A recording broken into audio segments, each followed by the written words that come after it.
Welcome back to Sunday Vibes, one and all. We're back in the pub. Chris Allen's here, Pato's here. I'm here to answer your questions. The first one was sent in by Joe Durst, and he says, is Bale the main man now Ronaldo has left Madrid, or is someone else taking Ronaldo's place in your opinion? Real Madrid, they lost 4-2 last night in the Supercopa to Atletico. What are our thoughts, lads? Pato, you want to kick us off? He's going to have to be the main man because I don't really see anybody else. Durston. You know, Benzema will perform better, and you'd assume Asensio is going to kick on.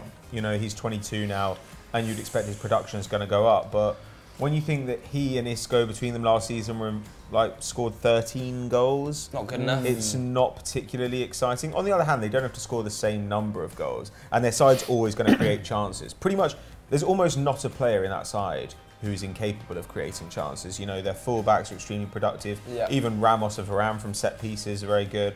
Kroos and Modric do a reasonable amount creatively. So I think that, yeah, they could afford to go out and get a sort of poacher just to finish off those chances and play Bale a little bit behind them, because otherwise they're relying on Benzema, who they haven't trusted as a sole centre-forward for a while, to get them the goals they need as a sole centre-forward at age 31. And that seems to me to be poor future planning. Yeah, I mean, I don't think Bale is the man to fill Cristiano Ronaldo's shoes.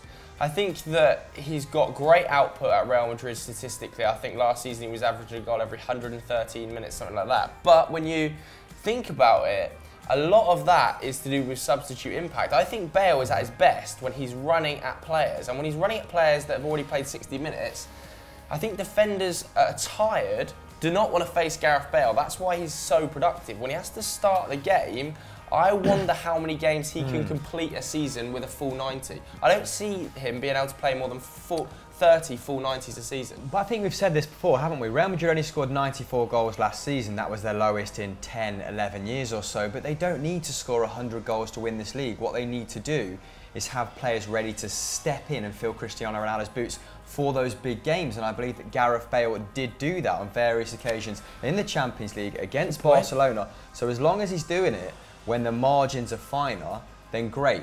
I mean, without Ronaldo, I think they were taking 18 shots last season. Ronaldo was having 8 per 90, that is. Ronaldo was having 8 of them. Gareth Bale is perhaps not going to be that shot monster from out wide. Karim Benzema is definitely going to have more shots now. He's not doing Ronaldo's hard yards. But the more interesting question for me is, what system will Lopetegui adapt?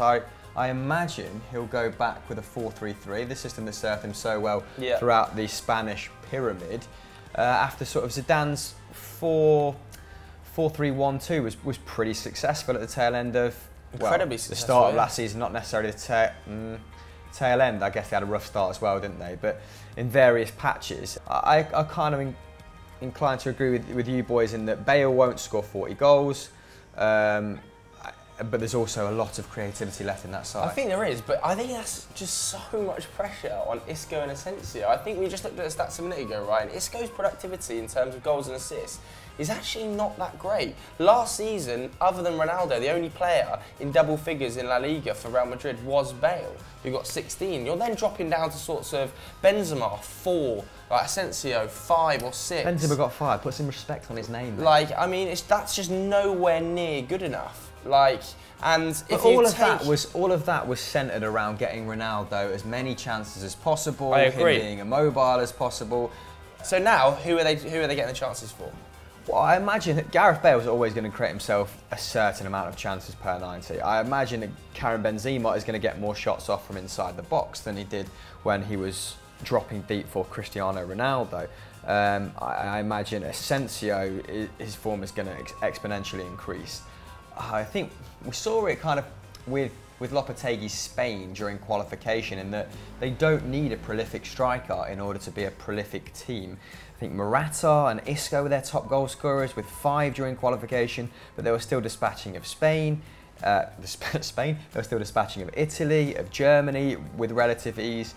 And it'll be interesting to see them become more than the sum of the parts, which we've kind of said about Jurgen Klopp's team in the past, which we've kind of said about, I suppose, Pep Guardiola's to a certain extent. He didn't have a prolific striker last season, did he? Kind of 20 pluses. There wasn't people with this mammoth output like Cristiano Ronaldo or Lionel Messi.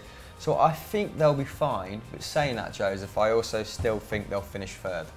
So do I, 100%. That team has third place written all over it. I cannot believe they haven't signed a striker. I mean, behind Benzema on the bench yesterday in the Super Cup, I think was Mayoral. And if we're really asking Mayoral to step in if Benzema picks an injury up, I think they're way off the pace of where they need to be. When you look at Atletico Madrid's striking options in Costa, Griezmann and then Kalinic, who they've just brought in, it's a totally different calibre to dropping down to Mayoral. And okay, Mayoral may have been prolific at Castilla and through the youth setup, but the pressure is massive asking him to come into that team and fill those kind of boots. They should have signed a striker this summer, or at least maybe it's not a striker, maybe it's a false 9 if he doesn't want to play that out-and-out number 9. I can't believe they haven't gone for a forward. I mean, I think Lucas Vazquez and Mayoral are going to be fine against your Levante. No disrespect to Levante or Real Sociedad, for example. I think they were very good last season, actually, Sociedad. Or was that Betis, Real Betis, perhaps. But I think they're going to be fine against the lower half of the table. And I think Gareth Bale will step up for the bigger games, like I've said. But that's an interesting point you've come on to there in terms of that false 9, because there has been whispers of Christian Eriksen, Pato, and do you think he could play in a false 9 position for Real Madrid? I don't know why you would play in there. I think I'd rather play Benzema or even Bale as a conventional 9. Don't get me wrong, I think Eriksen would be an amazing signing for them, but also then they'd kind of be binning off Isco. Eriksen is a much better creator than Isco is, always has been. He's a much better defensive player than Isco is. So that would seem to be a strange thing for them to do, as much as he'd be a great player for them to add. Especially to unless Modric were to go, in which case you could actually play Eriksen in a 3-man midfield. He's done that before under Pochettino very successfely. I think they need. And the rumours rage on a real centre forward. Modric. Maybe they do. Modric and Icardi, that whole interdynamic, maybe that's an avenue they can pursue yet Icardi again. would be a great signing for them, but I think they've left it too late. There's no way that Inter Milan let him go at this stage. And if I'm Mauro Icardi, I probably we've said it over and over, haven't we? But the calibre of players they brought in this summer potentially makes me think, I'm going to give it one more year. I'm going to really try and potentially break the dominance of Juventus, even though they've signed obviously Ronaldo now and it's not going to happen. But I would be thinking to myself if I was Icardi, I've stayed this long, why not stay one more year with the calibre of players? I don't think he wants to leave. For all the he's kicked up, he's never, ever, ever talked about leaving. Every time, that even when the fans hated him, he said, I want to stay here for the rest of my career. Yeah. He said that time and time again. So what other options are there in the market? I know there's been there was a Pulisic rumour.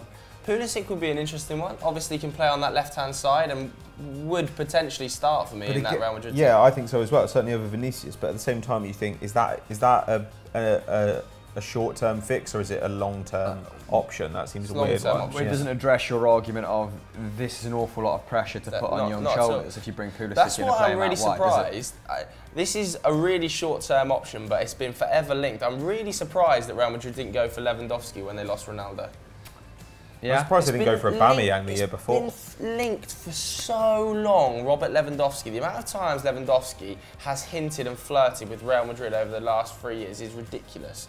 And this summer, surely, if ever there was a summer Real Madrid were going to go in for him, it was this one. Or go for Dybala or something. Oh yeah, why not? When Ronaldo goes that way, the first question out of Florentino Perez's mouth had to have been, I want Dybala in return. Is that our theory though, that maybe there's some sort of deal there? Like, I mean, I'm not saying that I think that that's a likelihood, but you could imagine part of that deal being, okay, Ronaldo's going to come to you, you get, say, 1 or 2 attempts to try and win the Champions League, and after that, we're taking Dybala.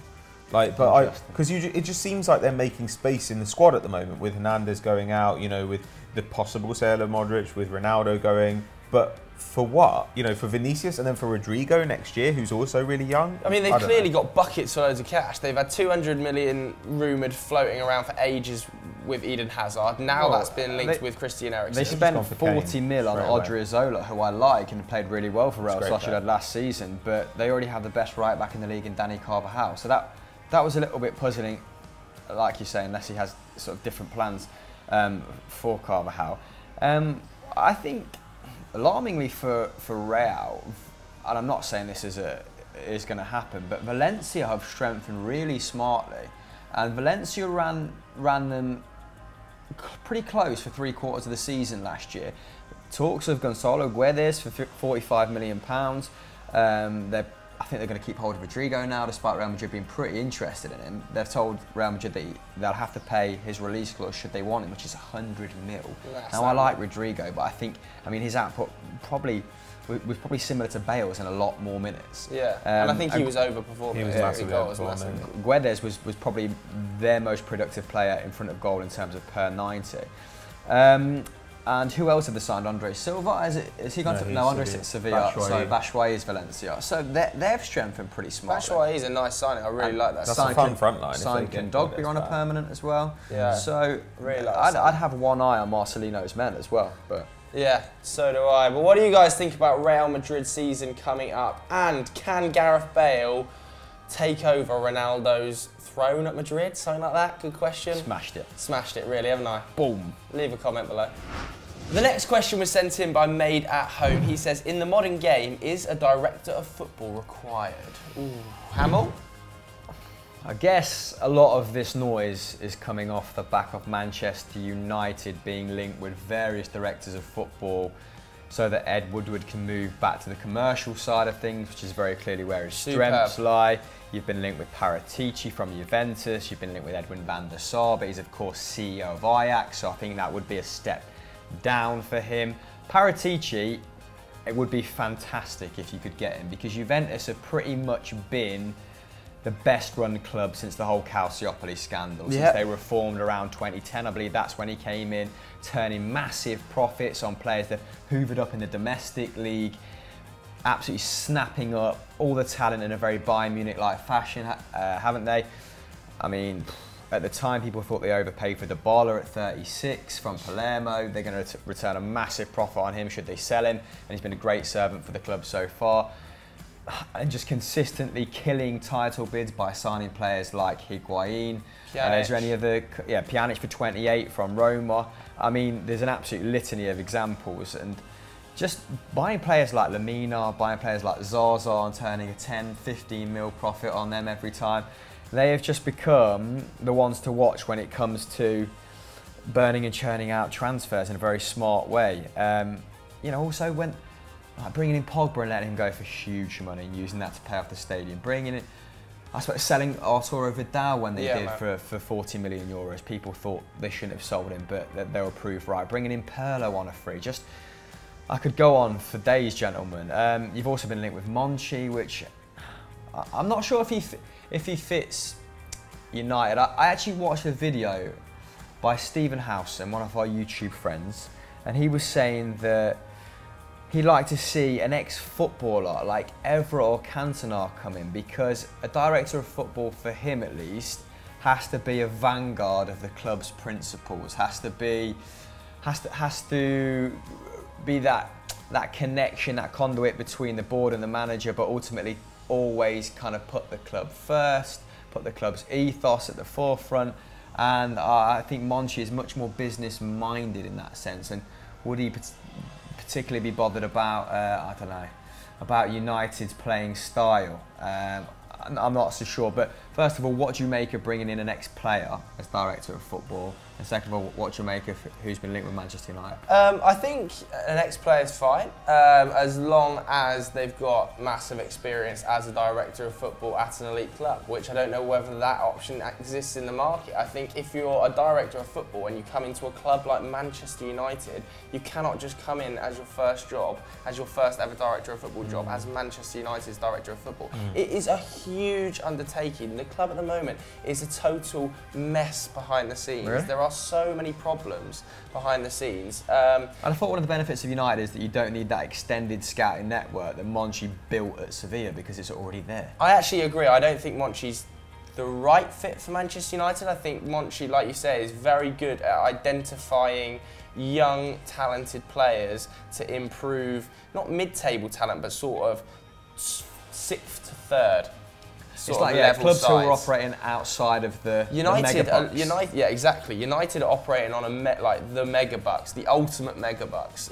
It's like saying to Monchi, here's an unlimited amount of money, go and sign who you want. And he might be able to take that transition, but it's certainly not what he specialises in now. Obviously, Edwin van der Sar linked. I don't necessarily agree that it would be a step down for Edwin van der Sar. From CEO at Ajax to director of football at Manchester United, I actually think it's a step up. So it's not a job he's qualified for. It's not a job he's qualified for. I completely agree. So again, a risk. And I believe that Howson in that video mentioned Evra.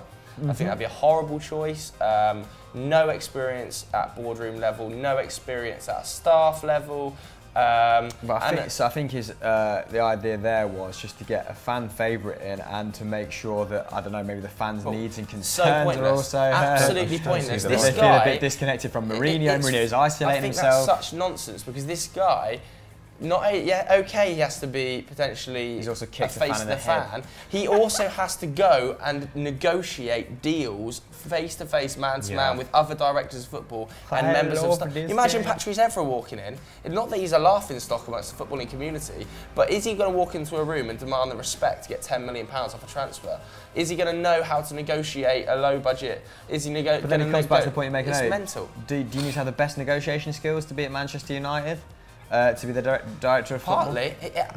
He also, not only that, he has to identify the right targets. It's all well and good being a good face of the club and someone everybody enjoys, but I would rather have someone that everybody despises but gets the job done. And they'll like that person when they do a good job. 100%. Like if they build a good squad and that squad wins, then actually they will grow to like that person. Like it doesn't matter whether he banged in goals for United. Yeah, couldn't agree more. I think also that there's an underrated element of this, which is that the sporting director tends to also have a very big say in who becomes manager. Yeah. So this is the way that you join up recruitment and managerial talent at the moment. Like the problem is currently, what we heard from these leaks from United recently is they said, oh, well, we want to keep these players and they're going to be the future of the club, but also we're going to keep this manager in place who clearly doesn't work with those guys. It's an unworkable combination. It's a really awful situation. This is why you have a director of football, because the director of football has to pick talent that meshes with the manager they choose as well. So that was going to be my next point. Does a director of football, would that position be simpatico with Jose Mourinho? No, 100%. Who doesn't operate on a, this is what the team's going to look like in 5 years basis? 100%. The director of, the fact that Manchester United are moving for a director of football signifies the end of Jose Mourinho. Ooh, title. I agree. 100%. The fact that Ed Woodward, but and I actually respect Ed Woodward for this, the fact that he said no to Jose about selling the likes of Tony Martial because he wanted to build for the long term and not signing young players, I think that's the right move from Ed. But the fact that he didn't have the bottle... Perisic, you also moved for couple of other older guys. Yeah, we moved for loads of older guys, but not to the level that Jose wanted to pay. Yeah, at least there was a limit where they said we are not going to look. We're paying over the odds, but we're not going to pay beyond a certain point. But then, if you're going to do that as Ed Woodward, you've got to Jose off. Yeah, I agree. You've got to make a decision. You could have gone and got Tuchel or someone. You could have actually. You could have done something a bit interesting. What he's done here is half-arse it, where he said no to Jose, but he hasn't actually said, look, this is not working anymore, it's best that you leave. If we're going to bring a director of football in, which it seems we are, and let's face it, United aren't the only club across Europe that needs a director of football right now. We're looking at Tottenham, we're going to talk about them in a little bit, but if we bring a director of football in, the next manager through the door will not be in the same ilk as Jose and Mourinho. It will be built for either long term or somebody that's worked with a director of football before. And that's good. A club of the size of United should be operating in this way. We've got you have every resource. We've got a commercial banker running our footballing aspects in Ed Woodward. He comes from a banking background, fantastic commercial deals, probably the best commercially run club in the world, Manchester United, alongside maybe Real Madrid, certainly I think. Among them, yeah. But footballing aspect is an absolute shambles. Our transfer strategy is totally scattergun. We've lost our footballing identity. We're going through managers like Chelsea. It's not right how Man United are being run at the moment in a footballing way, but we're not the only club. Look at Tottenham. Tottenham Hotspur need a footballing director horrendously badly. Yeah, and they actually are a little bit easier to recruit one for because they're not operating in the same kind of financial echelon as Man United. 100%. They can afford to go and get somebody who is at a slightly lower level. Didn't work with Kamali, did it? Well, yeah, but I mean, that's like saying, oh, well, Juan de Ramos didn't work out as a manager. That's not to say I don't have a manager anymore. Like, I think Kamali, I think, is an interesting guy. Like, but he didn't really have the greatest time at Spurs or at Liverpool. But I think that if you went and looked at somebody like Paul Mitchell, who's been linked with the Man United job, who's RB Leipzig's sporting director, he works alongside Ralf Rangnick, he'd be really interesting because what you want here is somebody who has relationships all over Europe. And in his case, I think he was involved with Southampton before, helped them bring in Sadio Mane, Dejan Lovren, Nathaniel Klein, who obviously ended up going on for plenty of money. I think he did work with Spurs previously. I think potentially Les Reed would be a great option for Tottenham Hotspur, is the Southampton footballing director. I think he'd be a really interesting option, especially if you're going to plan a future for Pochettino with a sporting director. An interesting person as well would be whoever's running Brighton's transfers at the moment. That would be a very interesting step up because they're signing really well. And also, I can't remember his name, but there's a guy at Atletico Madrid who I think, I mean, it's difficult to tell how much power they have versus Diego Simeone because Diego Simeone is so revered at that club, but they have generally signed well. The reinvention at Atletico Madrid year on year is incredible, isn't it? Michael Edwards has also done a great job at Liverpool in the last couple of years. They've really turned it around. They've got a clear transfer strategy along with, is it the FSG? I'm inclined to agree with Tottenham. I don't see why you wouldn't. Pochettino as well is such a hands-on manager and has kind of cultivated this almost the cult of Pochettino. That surely he doesn't have that much time to come up with left field options to fix his central midfield problem, for example. But yeah. So who's that guy that Tottenham brought in that we mentioned on transfer review? Not Tottenham, sorry, Brighton. Yves Bissouma. And you were saying he might be a decent shout. There is decent 15 to 25 million options in the market that Tottenham have missed. Yeah, I completely agree. And I think they're letting George Kevin Nkudu, he's gone. I think he left. Well, that's fair enough. He was a terrible buy in the first place. But how many times they've identified that problem and they've failed it over and over again. Yeah, you can't let a manager have control of it anymore because also then if they fall out with somebody and have to leave, suddenly you've got a squad built for one guy playing under another guy. It's never a good idea. So we're in agreement that modern day football clubs require a director of football. Certainly at the top level. I'm 100%. It's getting so much more competitive in terms of signing players, isn't it? Yeah. It's a good choice. Well, what are your guys' thoughts on directors of football? Do clubs need them? Vote in the poll up there. Click the I button now. It's the start of a new season, baby, and we're on a new set. Well, kind of. The 12th man obviously previewed it. But look at that. I've even changed out the winners and losers. Features a $sign. Tomorrow, I get high and go home. Zach, you love a bit of Babe Station as well, don't you? Oh, every night, mate. Every night. Yeah? I'm sad, alone. DM me.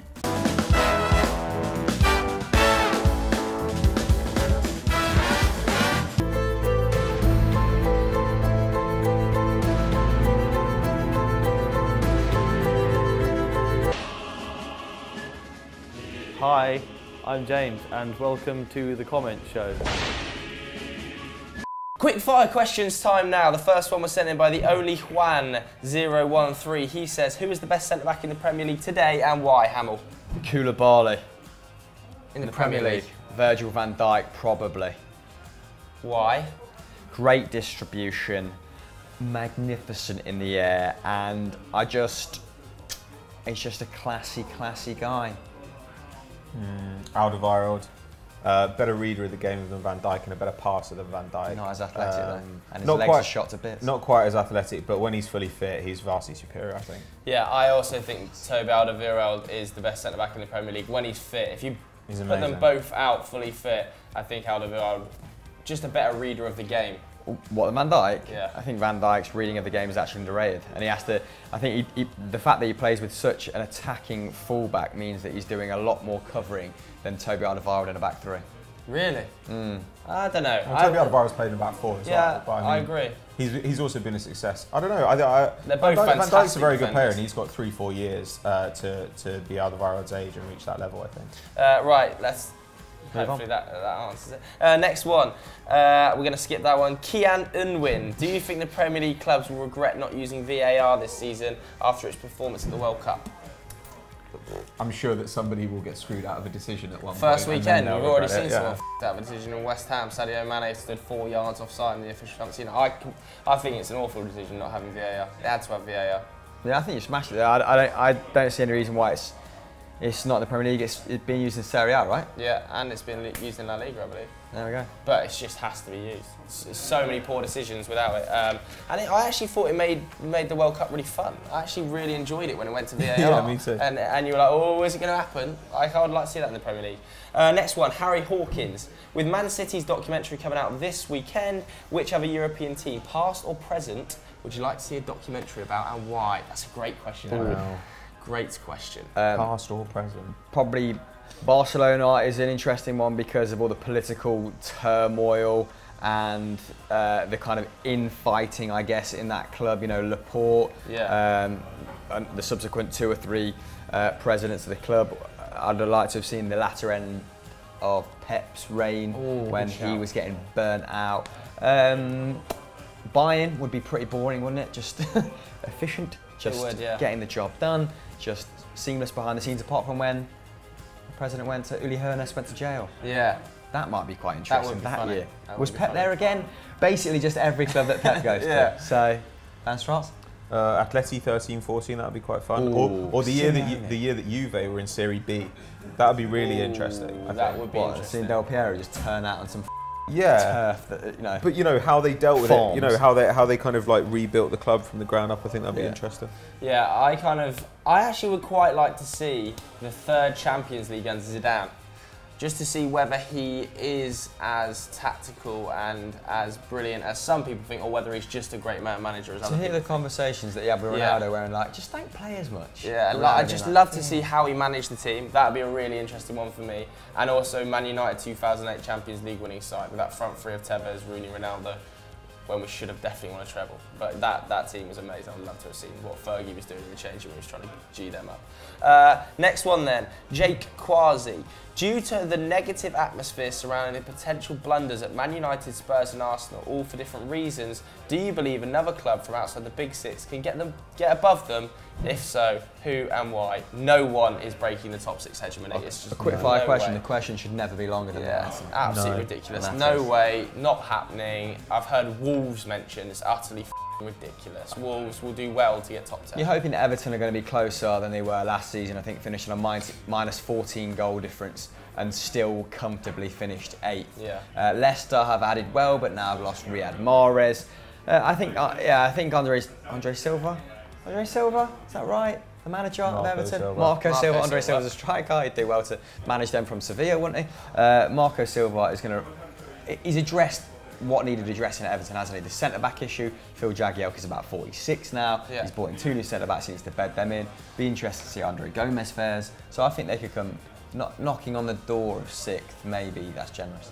Pretty generous. Moving on to personal questions now. The first one was sent in by Carefree Maddie. For what crime would you be imprisoned? Probably just a murder. Yeah, you would be a killer. A crime of passion would be Van Straat. It would actually. I'm actually not that violent, but... What would you kill someone if you had to kill them? If you found your wife in bed with another man, you would straight up kill them with one of your shoes. Yeah. Your wife's in bed, you walk in, the guy's there, what would you kill him with? There's an array of weapons on the wall. No, one of his boots. Oh, I wouldn't bother, I'd just walk out. No, I think that's bullshit. I don't think you kill someone in that situation. What? You go out and just try and everything.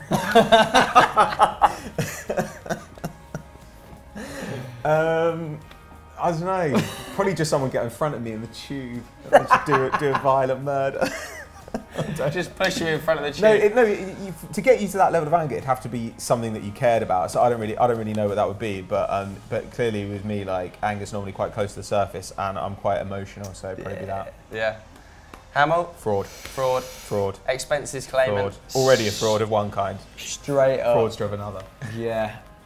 Yeah, mismanaging the books, probably. Yeah. I mean, how do you follow that? How do you follow just going out and everything, really?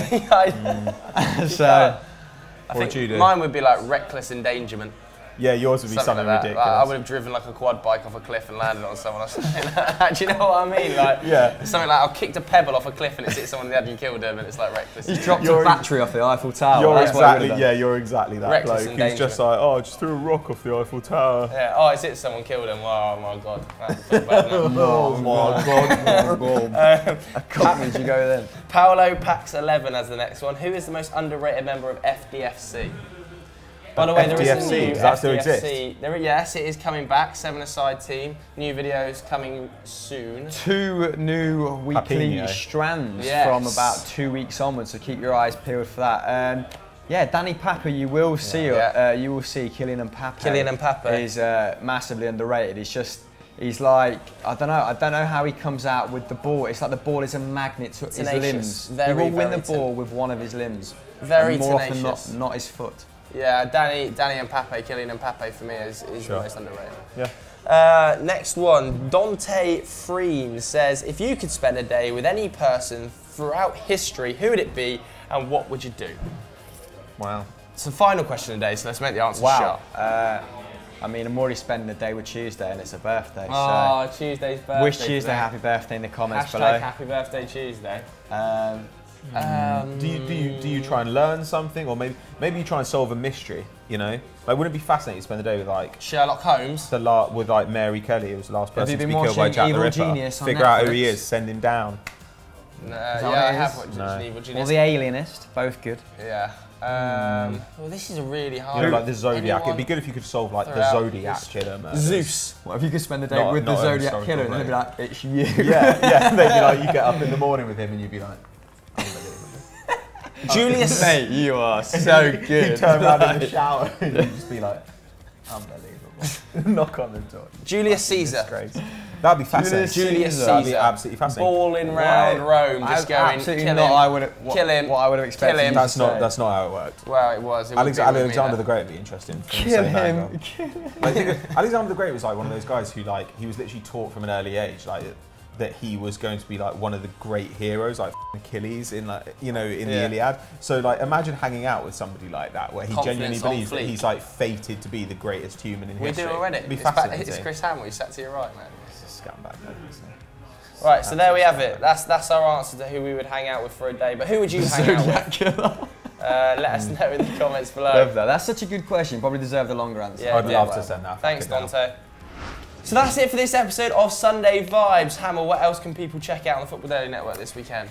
The Stat Wars, the Champions final went up, me versus McCubbin yesterday. If you haven't checked that out, go and do so already and leave a comment, get some questions in for the week after. We're bringing back, just me versus Pat, and then it'll be a league system.